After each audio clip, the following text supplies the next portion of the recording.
Halo semuanya, jumpa lagi bersama saya, Coach Hendra Hilman di channel YouTube Coach Hendra Hilman. Hari ini saya akan share satu tips ya tentang money. Nah, sebelumnya bagi Anda yang baru pertama kali nonton channel saya, Anda bisa nonton dulu, lalu bisa komen di bawah. Jangan lupa share dan juga subscribe ya. Karena kalau Anda bisa share ke teman-teman Anda bisa memberikan dampak untuk mereka juga. Because sharing is caring, right? Oke, dan jangan lupa bunyikan loncengnya supaya Anda bisa terus mendapatkan notifikasi dari video-video terbaru saya. Oke, so hari ini saya akan share mengenai satu konsep tentang money, tentang keuangan ya. Saya rasa kita semua pasti bekerja ataupun kita berbisnis ya, kita melakukan aktivitas setiap hari itu fokusnya bukan hanya bekerja ya, pasti kita ingin ada satu financial goal yang kita akan capai di dalam pekerjaan kita, baik juga di bisnis kita. Kita punya financial goal, kita ingin lebih rich. Rich bukan artinya hanya keuangan saja, tapi rich juga bisa berarti your mindset, your thinking, your wawasan, semua bertambah kaya. Kalau kita semuanya bertambah kaya, pastinya bisnis yang kita lakukan atau apapun profesi Anda yang Anda lakukan juga pastinya akan semakin baik ya. Jadi saya di sini hanya ingin menjelaskan kepada Anda. Tentunya saya belajar dari mentor saya, guru saya yaitu Robert Kiyosaki ya, tapi apa yang saya pelajari itu juga saya lakukan, dan hari ini saya ingin share kepada Anda apa yang saya lakukan ya dari pembelajaran berbagai guru-guru, mentor-mentor yang mengajari saya tentang bagaimana cara kita mengelola uang. Why the rich get richer gitu ya. Kenapa orang kaya semakin tambah kaya? Nah, itu poin saya ya. Jadi kita harus mengetahui terlebih dahulu tentang konsep ini. Saya rasa ini semua sangat-sangat umum tentang bagaimana cara kita melihat atau mengupgrade diri kita ya, atau meningkatkan skillnya kita, naik level, naik kelas, sehingga kita bisa memiliki keuangan yang lebih banyak lagi ya, memiliki keuangan yang lebih financial freedom mungkin ya. Jadi kita punya financial freedom, artinya uang banyak ya, dan kita bisa bebas untuk menggunakan uang tersebut. Bukannya artinya untuk foya-foya ya, tapi untuk kita misalnya untuk invest, atau mungkin kita untuk keluarga, atau kita untuk berdampak kepada yang lain dan sebagainya. Jadi bukan untuk foya-foya ya, tapi untuk bisa kita gunakan dengan lebih maksimal untuk supaya uang yang kita miliki itu bisa juga bekerja. Bukan Anda bekerja untuk uang, tapi uangnya juga bekerja untuk Anda. Anda mau seperti itu? Do you want to work for money or you want the money work for you? Mana yang Anda mau? Ya, silakan tulis di bawah. Oke, so jadi kita pelajari dulu seperti ini. Ya, saat ini sekolah kehidupan ya, sekolah kehidupan. Saya rasa umum sekali. Jadi dulu saya sebelum menjadi seorang business coach, business owner, investor, saya sebagai employee, saya bekerja di dalam sebuah perusahaan. Berbagai perusahaan saya pernah coba dan saya pernah lakukan pekerjaan tersebut. Dari berbagai posisi juga saya pernah. Dari yang posisi paling bawah sebagai tukang cuci mobil juga pernah, sampai jadi marketing manager, sampai jadi seorang kepala cabang ya pada saat saya bekerja. Lalu waktu kita bekerja itu kita actively mendapatkan uang. Ya, aktif mendapat uang. Kalau tidak bekerja ya kita tidak dapat uang. Kalau kita bekerja kita dapat uang ya. Tapi waktu jadi employee hidup enak sekali. Kenapa? Karena setiap bulan dapat income secara fix ya. Pokoknya kita nggak pusing setiap bulan ditransfer. Asal kita masuk kerja, asal kita kerjanya benar, asal kita bertanggung jawab, pasti ya atasan kita suka dan kita bisa mendapatkan income fix setiap bulan. Bahkan kadang-kadang ada bonusnya. Itu keren ya. Nah, tapi dari situ saya naik, saya jadi self-employed. Bukannya saya nggak suka, tapi saya ingin ada satu peningkatan. Ya, saya belajar. Ternyata saya bisa jadi self-employed. Saat itu saya ngajar public speaking, ngajar sebagai guru ya, sebagai guru bisnis waktu itu ya, guru bisnis yang masih belum jadi bisnis coach, masih cuman ngajarin bisnis kepada ya pemula lah gitu ya, semacam kayak kasih tutorial begitu aja. Jadi saya ngajar public speaking juga waktu itu, pernah juga saya ya sebagai MC pernah waktu itu ya. Pokoknya self-employed, di luar pekerjaan saya punya sampingan lah gitu kan saat itu ya. Lalu di situ saya mendapatkan uang lagi ya dari pekerjaan saya, dan saya juga sebagai self-employed saya dapat uang, dapat honor gitu kan saat itu ya, sebagai guru, sebagai translator pernah, sebagai MC juga pernah di sebuah pernikahan gitu. Pokoknya masa-masa itu deh ya. Dan akhirnya saya dapat uang. Nah, di titik itu saya juga merasa kayaknya saya harus bisa naik lagi Ya, kebanyakan dari kita, oke lah, kita cukup di sini. It's okay, nggak ada yang salah. Kalau kita merasa kita memang happy, kita suka, dan kita merasa di situ kita sangat-sangat menemukan passion kita, ya, menemukan panggilan kita, it's okay. Ada guru saya yang dari saya SD sampai sekarang dia masih ngajar di sekolah itu. Dan dia muridnya, wow, udah berbagai banyak sekali angkatan-angkatan yang diajar oleh guru saya ini. Dan guru saya adalah guru teladan. Ya, dari dulu sampai sekarang gayanya sama, cara penjelasannya sama. Begitu humble, begitu luar biasa. Saya ketemu dengan ibu ini, Bu, ibu luar biasa loh. Kalau bukan gara-gara ibu, saya tidak bisa seperti sekarang. Dan ibu ini sangat-sangat passion sekali mengajar. Tulisannya begitu sangat rapi, penjelasannya begitu sangat mudah dicerna, ya, bagus. Jadi dia happy sebagai self-employed, sebagai guru. Ya, di luar pekerjaan sebagai guru, di rumah dia ngajar. Dia punya kayak semacam bimbel, ya, bimbel private yang dia mengundang murid-murid untuk datang dan belajar. Saat ini dia juga belajar bagaimana mengajar dengan cara online. Walaupun usia sudah 60 lebih, tapi dia masih sangat semangat. Saya senang sekali ya ketemu dengan guru saya ini. Dia happy, ya, dia menikmati, enjoy, menikmati hidupnya. It's okay, ya. Nah, tapi di titik itu saya mau jadi business owner. Saya pengen punya bisnis sendiri. Kenapa? Karena bukannya saya tidak menikmati pekerjaan saya, karena saya ter-challenge, saya tertantang, saya harus bisa punya bisnis sendiri yang dimana saya bisa mengelola. Karena di sini saya belajar, oh begini ya caranya marketing, oh begini caranya punya bisnis, ya. Saya belajar, saya tertantang, ya, ter-challenge untuk punya bisnis sendiri. Saat itu saya punya bisnis lah, ya, membantu pekerjaan ayah saya, membantu bisnis ayah saya saat itu, ya. Saya juga bukannya saya artinya dikasih gitu, enggak. Saya juga harus modal sendiri. Pada saat itu saya harus keluarkan tabungan saya, ya, karena ayah saya bilang, oke, kalau mau mau terusin bisnis ayah saya, boleh, tapi kamu mesti pakai modal kamu sendiri. Papa tidak mau langsung kasih jebret gitu, enggak.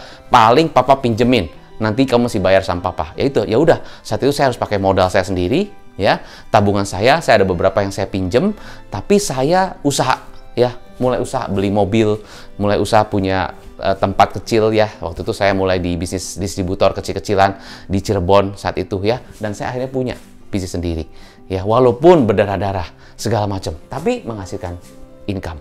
Setelah itu, ya, sampai di titik ini. Nah, di titik ini kisah saya sedikit, ya. Di sini saya jadi bisnis coach. Punya panggilan lain. Saya punya bisnis, ya, saya punya bisnis dan saya juga sebagai bisnis coach. Saya punya bisnis coaching, ya, dan saya juga sebagai bisnis coach. Nah, di titik ini. Nah, ini singkat cerita tentang saya lah. Dan saya sekarang sudah mulai jadi investor juga, ya, ada. Nah, jadi intinya ini perjalanan kita. Saya yakin kita semua juga punya perjalanan seperti ini, ya. Tidak ada yang salah dimanapun Anda. Tapi yang saya ingin highlight adalah ini dia. Di setiap posisi ini, ya, kita bisa mendapatkan income, money, ya, money bisa datang, money bisa masuk, cash flow in. Robert Kiyosaki bilang, dari sini Anda bisa loncat ke sini. Ya, Anda bisa loncat ke sini. Employee, self-employed bisa loncat ke business owner bisa ke investor. Nah, tapi ada beberapa yang masih tetap di situ. It's okay. Coach, boleh nggak pegang ini dan ini dan ini? Boleh. Kalau Anda punya waktu, Anda bisa fokus, ya boleh-boleh aja. Tapi saran saya, sukses is about focus. Saran saya, kalau Anda mau fokus yang mana? Kalau Anda mau suka di sini seperti guru saya, is okay. Kalau Anda sebagai dokter, Anda suka di sini, nggak apa-apa. Ya, tapi kalau Anda sebagai dokter, tapi Anda juga pengen punya klinik, ya sudah, fokus. Mau klinik atau mau jadi dokter? Itu beda. Mau jadi montir atau mau punya bengkel? Itu beda juga. Mau jadi guru atau mau punya sekolah? Itu beda juga. Ya. Nah, saya memutuskan untuk jadi pemilik bisnis. Oke, itu anyway, cerita singkat lah, ya. Nah, tapi yang saya ingin highlight sebenarnya adalah ini, ya. Apapun posisi kita atau dimanapun stage-nya kita akan menghasilkan yang namanya cash flow. Nah, saya di sini akan jelaskan kepada Anda adalah bagaimana kita mengelola cash flow sebetulnya, ya. Bagaimana kita mengelola cash flow. Artinya begini, cash flow yang saya dapat, ya, dari bisnis ataupun dari kita bekerja dan sebagainya, atau, ya. Nah, harusnya cash flow yang kita punya ini kita fokuskan untuk beli aset. Untuk beli aset. Aset itu apa sih? Aset itu sesuatu yang kita invest dan dapat nantinya akan ada return buat kita. Akan ada return, ya, ada ROI mungkin, ya, return on investment. Nah, itu maksudnya aset. Ya. Jangan kita punya cash flow, kita beli sesuatu untuk hanya liabilities. Apa itu liabilities? Berarti ada uang yang harus kita bayar setiap bulan, ya, untuk misalnya beli sesuatu apalah yang harganya baru dibeli keluar dari toko tersebut atau dari tempat itu langsung turun. Salah satunya adalah invest di mobil yang mungkin tidak menghasilkan. Itu jadi liabilities, Anda harus bayar setiap bulan, ya kan, cicilannya dan sebagainya, ya. Dan itu jadi liabilities karena mobilnya tidak menghasilkan. Saya tidak bilang beli mobil itu liabilities ya, tidak bilang semua mobil itu liabilities, enggak. Kalau Anda beli sesuatu, bisa jadi itu mobil, ya, dan tidak menghasilkan atau kurang menghasilkan, kurang produktif, ya kalau untuk keluarga ya nggak apa-apa. Tapi kalau kurang produktif, lebih baik Anda invest untuk sesuatu yang aset, yang memberikan return on investment. Ya, nah, jadi jangan sampai membeli sesuatu yang cuman liabilities aja. Boleh sih, tapi jangan dari cash flow yang panas. Harus dari cash flow yang dingin atau bahkan dari bunga. Yang misalnya Anda punya satu investasi apapun, Anda dapat bunganya, dari bunga tersebut Anda beli sesuatu yang liabilities yang mungkin bisa aja. Atau kalau bisa jangan liabilities, Anda belinya cash. Jadi Anda tidak punya kewajiban untuk setiap bulan Anda bayar. Ya, apalagi Anda tahu harganya itu turun. Udah harganya turun depresiasi, Anda beli produk tersebut ya dengan uang panas, ya makin habis Anda. Ya, jadi harusnya Anda punya cash flow. Ya, Anda punya cash flow, Anda pikirkan sebagian misalnya untuk apa? Kebutuhan Anda, ya, sebagian untuk invest. Nah, invest ini paling penting, Anda mesti invest. Invest di mana? Macam-macam aset. Salah satunya, bukan salah satu, salah 3.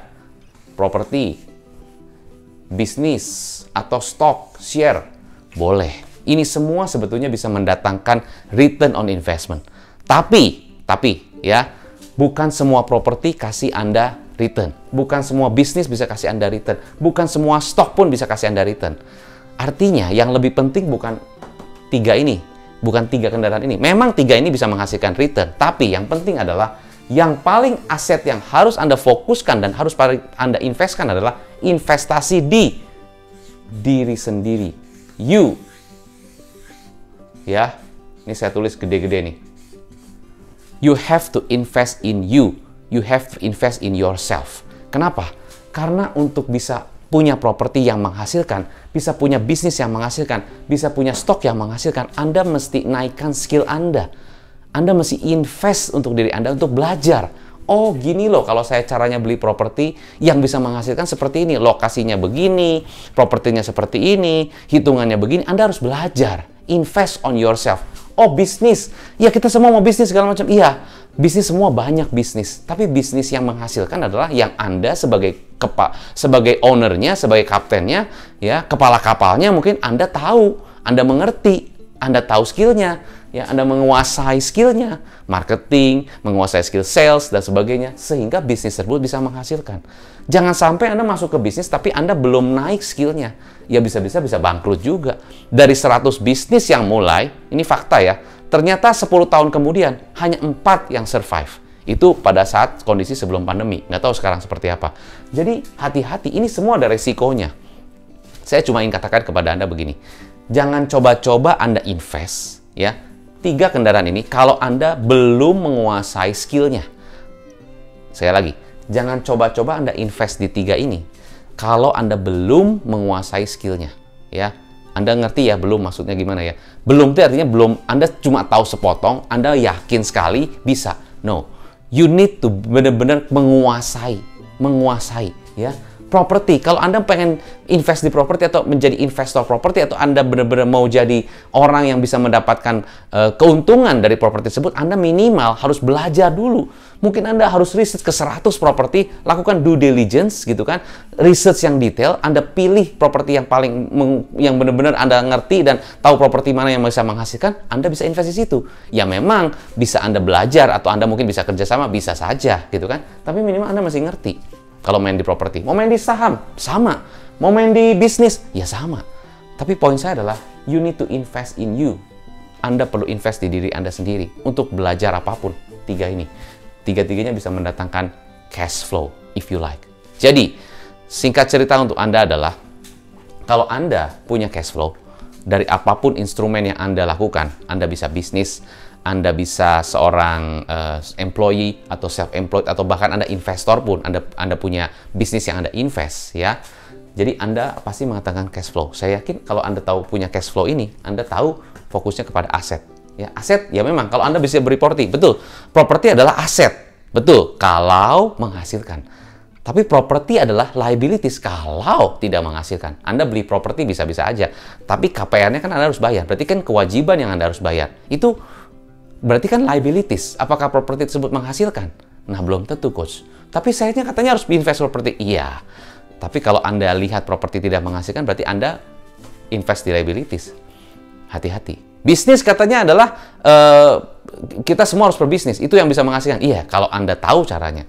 Kalau Anda nggak tahu, bisa jadi bisnisnya juga tidak jalan. Nah, itu dia. Nah, itu adalah poin saya. Jadi, kesimpulan buat Anda adalah begini, ya. Kenapa banyak orang yang kaya semakin kaya? Karena mereka mengerti. Mereka melek secara bisnis, kalau memang dia adalah pebisnis. Mereka melek secara properti, kalau mereka benar-benar fokusnya ke bisnis properti. Mereka melek secara saham, ya, kalau mereka benar-benar menguasai itu. Jadi, semua kendaraan ini benar-benar bisa menghasilkan return on investment yang bagus sekali, yang besar sekali, kalau Anda tahu caranya, ya. Dan caranya adalah harus belajar sendiri. Invest in yourself, itu poinnya saya. Ya, oke. So, semoga apa yang saya bagikan di dalam tips ini bisa memberikan Anda wawasan lagi tentang pengelolaan cash flow, tentang money. When you receive the money, Anda tidak bisa mengelola dengan baik. Nanti jangan-jangan Anda bisa money yang Anda punya atau keuangan yang Anda punya ini bukan hanya semakin bertambah, makin berkurang. Itu bahaya. Ya, jadi saran saya, gunakan cash flow dengan sebaik mungkin, fokus kepada kebutuhan, invest dan saving. Ya, dan yang paling penting yang Anda harus invest adalah invest leher ke atas. Itu dulu. You have to invest in yourself first. Setelah Anda menguasai, baru Anda boleh pilih di antara ini yang mana yang paling Anda passionate. Oke, so segitu aja dari saya. Saya Coach Hendra Hilman. Sukses selalu. Take care. Salam pengusaha.